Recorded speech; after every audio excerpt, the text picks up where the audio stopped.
The dust in the sub-basement of the Morrison Archive was a particular kind of ancient, a fine gray powder that smelled of crumbling paper and forgotten centuries.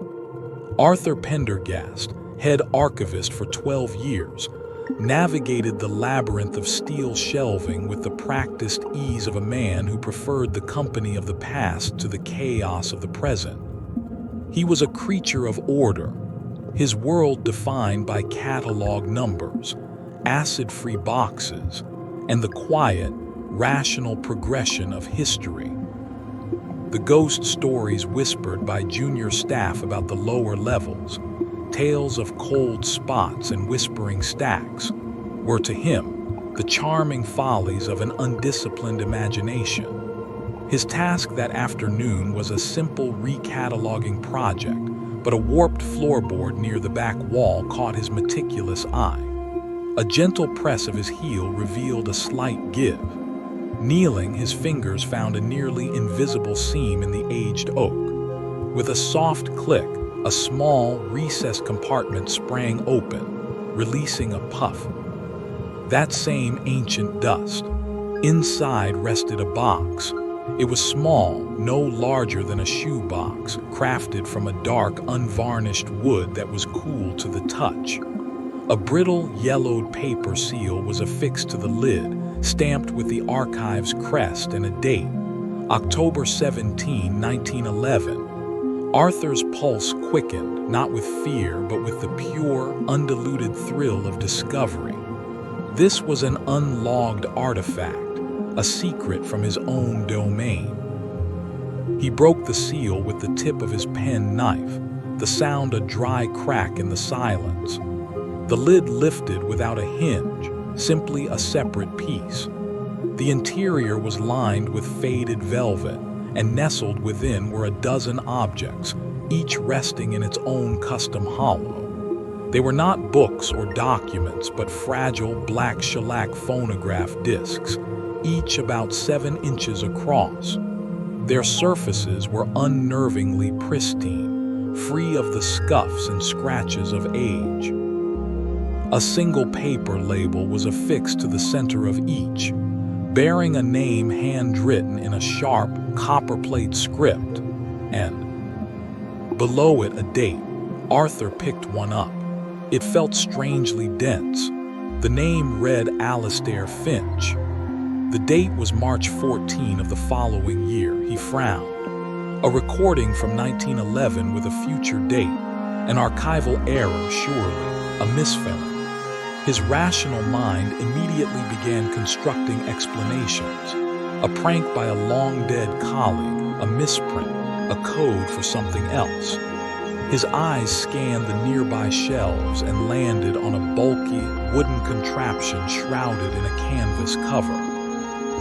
He pulled it away, revealing a beautifully preserved Edison standard phonograph, its brass horn gleaming dully in the low light. It felt like providence. With the careful hands of a conservator, he cleaned the machine, wound its spring, and fitted a fresh needle from the box's small supply. He placed Alistair Finch's disc on the turntable, his heart thudding a steady, scholarly rhythm. He started the motor. The disc began to spin with a soft whir. The needle found its groove, and a crackle of surface noise filled the air, the sound of time itself. Then a voice emerged. It was not the distant, tinny ghost he expected from such an antique medium. It was shockingly clear, immediate, and filled with a raw, choking terror. "No, please, I can't see the smoke, it's too thick. Sarah, I'm sorry, tell the children I love."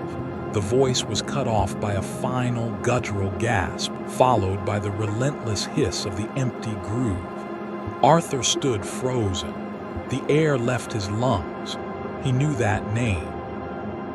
Alistair Finch was a prominent local businessman, a man in his prime, frequently in the newspapers. He was very much alive. A cold sweat prickled across Arthur's brow.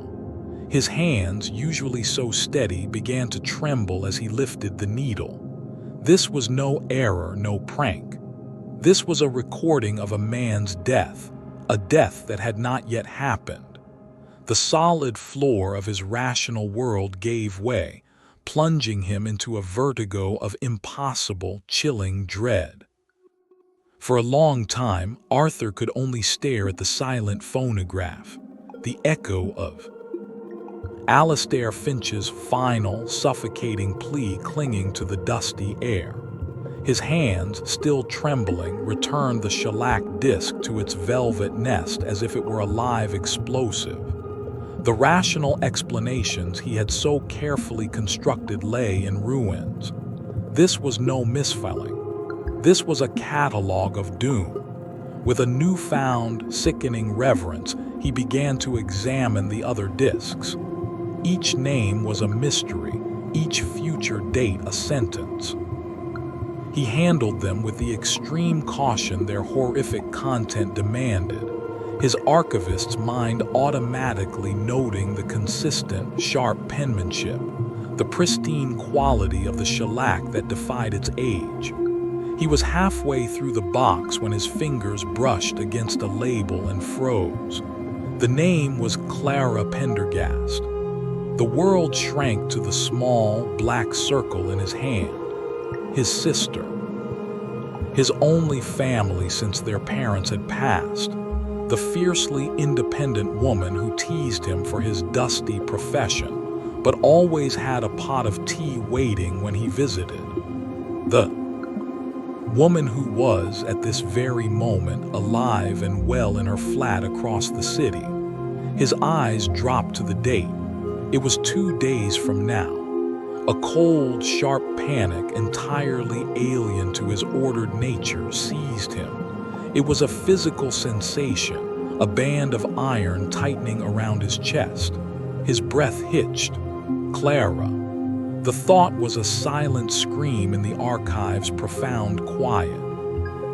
He looked from the disc to the waiting phonograph and back, the machine now seeming less a historical artifact and more an instrument of torment. The ethical dilemma unfolded in his mind with brutal, paralyzing clarity. Listen, one part of him insisted, a desperate fraternal voice. If you know how it happens, you can stop it. You can be there. You can intercede. This isn't a curse, it's a warning, a chance. The details on the recording could be the key to her salvation. A location, a time, a name. It was the only logical course of action for a man who believed in cause and effect. But another, colder voice countered.